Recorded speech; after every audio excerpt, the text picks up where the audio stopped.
اعوذ باللہ من الشیطان الرجیم بسم اللہ الرحمن الرحیم ومن یرغب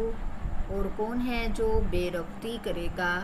عن ملت ابراہیم ابراہیم علیہ السلام کے دین سے الا مگر وہ شخص من جس نے صافیہ بے وقوف بنا لیا نفسہ اپنے نفس کو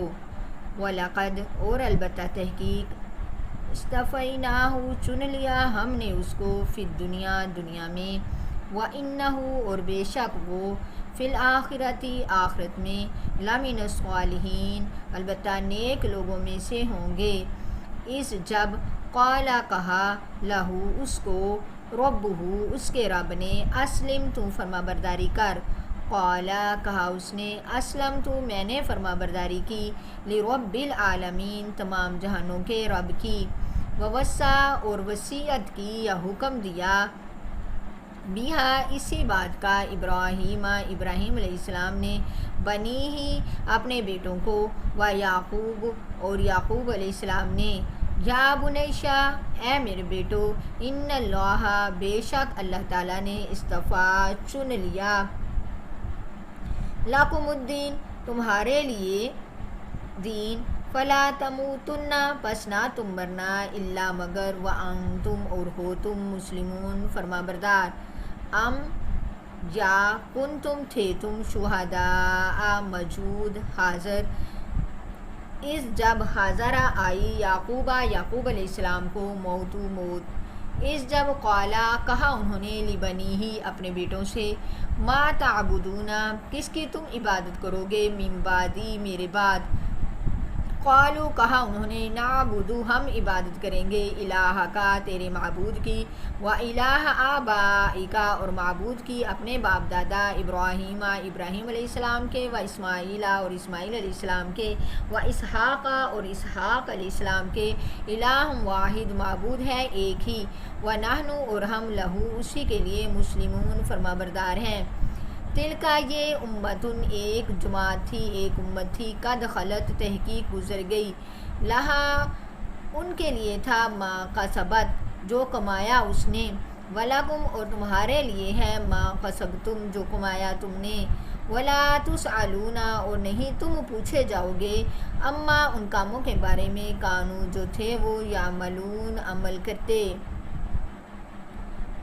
بسم اللہ الرحمن الرحیم آج کے سبق میں وَمَن يَرْغَبْ عَن مِلَّةِ إِبْرَاهِيمَ إِلَّا مَنْ صَفِيَ نَفْسَهُ یعنی اللہ تعالیٰ اس رکوع میں قرآن مجید کے فرما رہے ہیں کہ حضرت ابراہیم علیہ السلام کے دین سے بے رغبتی صرف وہی انسان کرے گا جس نے اپنے نفس کو بے وقوف بنا لیا کیونکہ حضرت ابراہیم علیہ السلام وہ ہستی ہیں وَلَقَدِ اصْطَفَيْنَاهُ فِي الدُّنْيَا کہ اللہ تعالیٰ نے ان کو دنیا میں بھی چن لیا اللہ تعالیٰ نے ان کو دنیا میں اپنا خلیل بنایا اپنا دوست بنایا اور آخرت میں بھی اللہ تعالیٰ نے ان کو جو ہے لمن الصالحین مرتبہ دیا کہ وہ نیک لوگوں میں سے ہوں گے یعنی اللہ تعالیٰ نے کیونکہ حضرت ابراہیم علیہ السلام کو اپنا دوست بنایا اور اللہ تعالیٰ نے مختلف طریقوں سے جیسا کہ کل ہم نے سبق میں پڑھا کہ اللہ تعالیٰ نے مختلف طریقوں سے ان کا امتحان لیا اور ہر امتحان میں وہ پاس ہوئے جب اس قال لہ ربہ اسلم جب اللہ تعالیٰ نے جب اس کو اس کے رب نے کہا اسلم تو فرما برداری کر قال اسلمت لرب العالمین کہا ابراہیم علیہ السلام نے فرما برداری کی میں نے تمام جہانوں کے رب کے حضور میں اپنے نفس کو نہیں دیکھا بیٹا ذبح کرنے کا حکم دیا کر ڈالا اپنی طرف سے کر ڈالا اس کی فرما برداری کی اپنا ملک چھوڑنے کو کہا تب فرما برداری کی اپنی بیوی اور اپنے بچے کو لقو دک صحرا میں چھوڑنے کو کہا تب فرما برداری کی ہر موقع پر اسلم تو فرما برداری کی اور اللہ تعالیٰ کی طرف سے جتنے انبیاء کرام تشریف لائے جتنی کتابیں جتنی شریعتیں نازل ہوئی ان سب کی روح اصل میں فرما برداری ہے یعنی اطاعت حق ہے جس کا حاصل یہ ہے کہ اپنے نفس کی خواہشات کے مقابلے میں فرمان حق کی اطاعت کی جائے، فرمان حق کو ترجیح دی جائے، اپنے نفس کی خواہشات کو چھوڑ کر ہدایت کی جو ہے دین کی پیروی کی پابندی کی جائے۔ لیکن آج ہم مسلمان تو ہیں، اسلم تو یعنی مسلمان کہتے ہیں فرما برداری کرنے والا، لیکن آج اسلام کا نام لینے والے لاکھوں مسلمان بھی اس حقیقت سے بے خبر ہیں۔ وہ دین و مذہب کے نام پر بھی اپنی خواہشات کی پیروی کرنا چاہتے ہیں۔ انہیں قرآن اور حدیث کی صرف وہ تفسیر اچھی لگتی ہے جو ان کی خواہش کے مطابق ہو، ورنہ یہ کوشش ہوتی ہے کہ شریعت کے جامے کو کھینچ تان کر بلکہ چیر پھاڑ کر اپنی غرض کے مطابق ڈال لیا جائے، اس کو اپنی نفس کی خواہشات کا جو ہے لبادہ اوڑھ دیا جائے، جو دیکھنے میں بظاہر دین اور مذہب کے پیروکار نظر آئیں لیکن حقیقت میں وہ ان کی اپنی خواہش کے پیروکار ہوتے ہیں۔ آگے ہے ووصا اور وصیت کی اسی بات کی ابراہیم علیہ السلام نے بنی ہی اپنے بیٹوں کو، و یعقوب اور یعقوب علیہ السلام نے بھی، شاہ بنیشا اے میرے بیٹو، ان اللہ بے شک اللہ تعالیٰ نے چن لیا تمہارے لیے دین، پس نہ تم مرنا مگر ہو تم فرما بردار۔ یعنی حضرت ابراہیم علیہ السلام نے اپنی اولاد کو وصیت فرمائی اور ان سے وعدہ لیا، وہ یہ تھا کہ اسلام کے علاوہ کسی اور حالت میں، کسی اور ملت پر، کسی اور دین پر نہ مرنا۔ مراد اس سے یہ ہے کہ اپنی زندگی میں اسلام اور اسلامی تعلیمات پر پختگی کے ساتھ عمل کرتے رہو تاکہ اللہ تعالیٰ تمہارا خاتمہ بھی اسلام پر ہی فرمائے۔ بعض روایات میں ہے کہ تم اپنی زندگی میں جس حالت کے پابند رہو گے اسی حالت میں تمہاری موت ہوگی اور اسی حالت میں تم محشر میں اٹھائے جاؤ گے۔ اور اسی بات کی یہاں سے ایک چیز آتی ہے کہ اپنی اولاد کی تربیت جس طرح نبی کرتے رہے، ہم پر بھی فرض ہے کہ اپنی اولاد کی تربیت کریں۔ جیسا کہ آج کل دیکھنے میں آیا ہے کہ ہم اپنی اولاد کی تربیت کرتے ہیں لیکن دنیاوی اعتبار سے۔ میری بات سنیے، کھانا اولاد کی تربیت کرو، دین کے مطابق انسان ہو، ورنہ کھانا کھلانا تو اپنی خوراک تلاش کرنا تو جانور بھی سکھا دیتے ہیں اپنے بچوں کو۔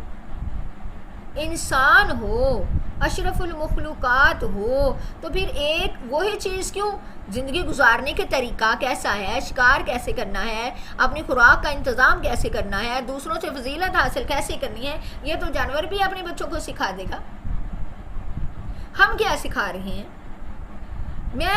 میں اپنی طرف سے یہ بات کہتی ہوں کہ جو مائیں اپنے بچوں کی نماز کی فکر نہیں کرتی، اور کاموں کے لیے اٹھا رہی ہیں، اسکول کا ٹائم ہو گیا اٹھا دیا، نماز کے ٹائم پہ نہیں اٹھایا۔ میں کہتی ہوں جو مائیں اپنے بچوں کی نماز کی فکر نہیں کرتی، ان کو اس بات سے کوئی غرض نہیں ہے کہ ان کا بچہ جنت میں جائے یا جہنم میں، ان کا بچہ آگ میں جلے یا جو مرضی ہو، ان کو اس بات کی کوئی فکر نہیں، حالانکہ حقیقی فکر یہ ہے لیکن ہمیں کوئی پتہ ہی نہیں۔ اللہ تعالیٰ آگے فرما رہے ہیں ام کنتم شہداء، کیا تم موجود تھے جس وقت اذا حضر یعقوب الموت، جب حضرت یعقوب علیہ السلام کو موت آئی، جب انہوں نے اپنے بیٹوں سے کیا کہا، وہی وصیت جو حضرت ابراہیم علیہ السلام نے کی، وہی وصیت حضرت یعقوب علیہ السلام کہہ رہے ہیں، اس قال علی بنی ہی، اپنے بیٹوں سے کہا ما تعبدون من بعدی، میرے بعد کس کی عبادت کرو گے؟ تو انہوں نے کیا کہا کہ ہم عبادت کریں گے جو آپ کا معبود ہے، آپ کے باپ دادا ابراہیم علیہ السلام، اسماعیل علیہ السلام، اسحاق علیہ السلام کا معبود، جو معبود ایک ہی ہے اور ہم اسی کی عبادت کریں گے۔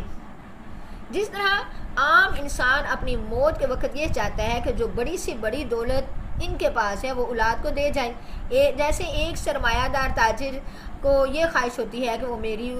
کہ وہ اپنی اولاد کو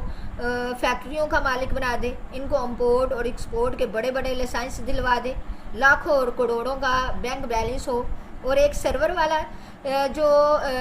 نوکری والا سروس والا آدمی ہے وہ یہ چاہتا ہے کہ میری اولاد کو اونچے عہدے، بڑی تنخواہیں ملے، اور ایک صنعت پیشہ آدمی کی یہ خواہش ہوتی ہے کہ اس کی اولاد اس کی صنعت میں کامیابی حاصل کرے، ان کو اپنی عمر کے تمام گر سکھائے گا، بتلائے گا، اسی طرح انبیاء علیہ السلام اور ان کی پیروی کرنے والے اولیاء اکرام کی سب سے بڑی خواہش یہ ہوتی ہے کہ جس چیز کو وہ اصلی اور دائمی لازوال دولت سمجھتے ہیں وہ ان کی اولاد کو پوری کی پوری مل جائے، اور اسی کے لیے دعائیں بھی کرتے ہیں اور کوششیں بھی، آخری وقت میں وصیت بھی اسی کی کرتے ہیں، جیسا کہ اس آیت مذکورہ میں ہمیں سمجھ میں آ رہا ہے کہ انبیاء کے اپنی اولاد کو کیا وصیت کر رہے ہیں کہ ایک معبود کی ہی عبادت کرنا۔ یہاں پہ صرف انبیاء کا یہ طریقہ نہیں بلکہ عام انسانوں کے لیے بھی ایک خاص ہدایت ہے کہ جس طرح ان کی دنیاوی پرورش اور ان کی دنیاوی آرام و راحت کا انتظام کرتے ہیں، بلکہ اس سے زیادہ ان پر لازم ہے کہ اولاد کی نظری، اولاد کی عملی اخلاقی تربیت کریں، برے راستوں اور برے اعمال و اخلاق سے ان کو بچانے میں کوشش کریں۔ اولاد کی سچی محبت اور اصل خیر خواہی یہی ہے۔ یہ کوئی عقل کی بات نہیں کہ ایک انسان اپنے بچوں کو دھوپ کی گرمی سے بچانے کے لیے تو ساری توانائی خرچ کر دیتا ہے، لیکن دائمی آگ سے بچانے کے لیے، ہمیشہ کے عذاب سے بچانے کے لیے کوئی دھیان ہی نہیں، اس طرف کوئی پتہ ہی نہیں، کوئی وصیت ہی نہیں، اس بات کی فکر ہی نہیں۔ ہم اپنے بچوں کو، اپنی بیٹیوں کو، اپنے بیٹوں کو دنیا کا ہر ہنر سکھائیں گے، کیسے بولنا ہے، کیسے بات کرنی ہے، لیکن جو حقیقی چیز ہے، جو عمل ہے، جو اخلاق، اور وہ ہم سکھائیں گے کس لیے؟ صرف اس نیت سے کہ جو ہم بچوں کو سکھا رہے ہیں کہ ہمارا بچہ دوسروں میں اپ ٹو ڈیٹ ہو، ہماری عزت ہو، لو جی اس کا بچہ بڑا فرما بردار ہے، کتنا ذہین ہے، کتنا کاروباری ہے، کتنا عقل مند ہے، لیکن جو اصل چیز ہے نماز کی فکر کرنا، دین سکھانا، اس کی طرف ہمارا دھیان نہیں۔ یہاں بھی آیت اللہ تعالیٰ فرما رہے ہیں تِلْکَ أُمَّةٌ قَدْ خَلَتْ، یہ اوپر جو کام تھا یہ ایک امت تھی جو گزر گئی ہے، لہا ما کسبت، ان کے لیے جو انہوں نے کمایا، وَلَكُمْ مَا کَسَبْتُمْ، اور تمہارے لیے جو تم نے کمایا۔ اس آیت سے معلوم ہوتا ہے کہ باپ دادا کے نیک اعمال اولاد کے لیے کافی نہیں ہوں گے جب تک وہ خود اپنے اعمال کو درست نہ کرے۔ اس طرح باپ دادا کے برے اعمال کا عذاب بھی اولاد پر نہ پڑے گا جب کہ یہ اعمال صالحہ کے پابند ہوں۔ اس سے یہ بھی ثابت ہوا کہ مشرکین کی اولاد جو بلوغت سے پہلے مر جائے ان کو اپنے ماں باپ کے کفر و شرک کی وجہ سے عذاب نہیں ہوگا، اور اس سے یہودیوں کے اس عقیدے کی بھی جو ہے یہ عقیدہ بھی رد ہو جاتا ہے۔ وہ کہتے ہیں کہ ہم جو چاہے عمل کرتے رہیں ہماری مغفرت تو ہو جائے گی کیونکہ ہمارے باپ دادا جو تھے ان کے اعمال کی وجہ سے ہماری شفاعت ہو جائے گی۔ اس طرح آج کل کے بعض سید خاندان یا بعض جو اپنے پیروں کے مقتدی ہیں ان کا بھی یہ ذہن ہے، بعض سید خاندان لوگوں کا بھی یہ خیال رکھتا ہے کہ ہم اولاد رسول ہیں، ہم جو چاہے گناہ کرتے رہیں ہماری مغفرت ہو جائے گی۔ اسی طرح بعض مرید بھی یہ خیال کرتے ہیں کہ ہمارے پیر ہمیں بخشا دیں گے۔ قرآن کریم نے ان کے اس مضمون کو بار بار مختلف طریقے سے بیان کیا ہے۔ وَلَا تَقْسِبُ كُلُّ نَفْسٍ إِلَّا عَلَيْهَا، آج کے بھی سبق میں ہے لَهَا مَا كَسَبَتْ وَلَكُمْ مَا كَسَبْتُمْ، جو تم نے کمایا وہ تمہارے لیے، جو انہوں نے کمایا وہ ان کے لیے۔ اس طرح ایک اور جگہ قرآن مجید میں آتا ہے وَلَا تَقْسِبُ كُلُّ نَفْسٍ إِلَّا عَلَيْهَا، جو جان کرتی ہے وہ اسی پر ہوگا۔ آگے ایک جگہ اور قرآن مجید میں وَلَا تَزِرُ وَازِرَةٌ وِزْرَ أُخْرَىٰ، نہیں بوجھ اٹھائے گی کوئی بوجھ اٹھانے والی کسی دوسرے کا بوجھ۔ اور نبی کریم صلی اللہ تعالی علیہ وسلم نے بھی فرمایا کہ اے ابن ہاشم، ایسا نہ ہو کہ قیامت کے روز اور لوگ جو قیامت کے روز ہیں وہ اور لوگ اپنے اپنے اعمال نیک اعمال لے کر آئیں اور تم اعمال صالحہ سے غفلت برتو اور صرف میرے نسب کا بھروسہ لے کر آ جاؤ۔ میں اس روز تم سے کہوں گا کہ میں تمہیں اللہ کے عذاب سے نہیں بچا سکتا۔ ہر انسان جو ہے وہ اپنے عمل کے مطابق ہی، اپنے اعمال کے مطابق ہی جو ہے اس کا فیصلہ ہوگا، کسی کا عمل اس کے کام نہیں آئے گا۔ اللہ تعالیٰ مجھے اور آپ کو عمل کرنے کی توفیق عطا فرمائے۔ السلام علیکم ورحمۃ اللہ وبرکاتہ۔